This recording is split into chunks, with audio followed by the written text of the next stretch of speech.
អ្នកនរគ្នាចំណុចពិសេសដែលធ្វើឲ្យប្រភេទ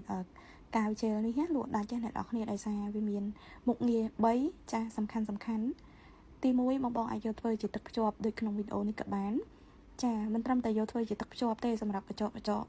បងដែលគាត់មានបញ្ហារាងស្ដើងណាអញ្ចឹងដល់ពេលដែលអ្នកនរគ្នារៀបទឹកភ្ជាប់នេះវាជួយជំនួយកញ្ចក់យើងឲ្យក្រាស់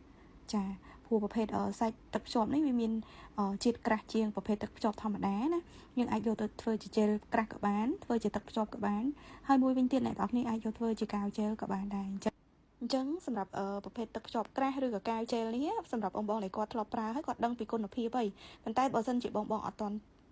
តែប្រើអាចសាកមើលបានណាចាធានាគុណភាពជូនមួយតែម្ដងតម្លៃសមរម្យជូនបងចាឥឡូវនេះគេ design ចេញមកមានប្រអប់ថ្មីទៀតប្រអប់សម្រាប់ដាក់ទឹកថ្នាំហ្នឹងហើយចំពោះទម្ងន់ក៏ច្រើនជាងមុនដែរអ្នកនរគ្នាអញ្ចឹងចង់បានអាចឆាតចូល page បានណាអរគុណច្រើន